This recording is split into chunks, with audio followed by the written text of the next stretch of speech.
with a Chance of Meatballs, and like that was a fun project. If you're familiar with that, the movie, it's bananas. Like the movie's just stupid, silly, but in a good way. Stupid in a good way.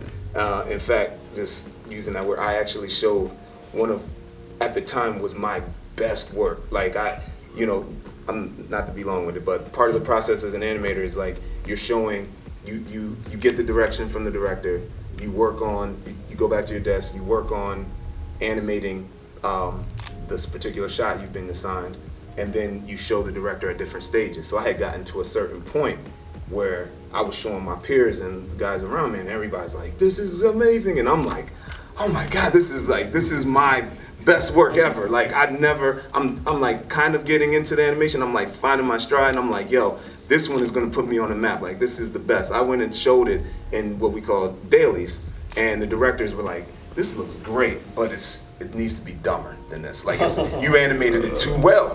We need to tone it down for the style of this film, which is silly." And so what was like all this beautiful Disney-esque animation of this guy running through the hall throwing snowballs. I don't know if you remember that part. It's like snowball, snowball, snowball. I had to dumbify that. But and that was at the time was crushing. But the point is that it was so fun. Like there were moments where I'm like crying and laughing as I'm working on this stuff. So like that was by far my favorite project because like I said, the going to work every day, like the feel and the vibe was a reflection of the movie, which was really light and fun and silly, and it didn't feel like going to work.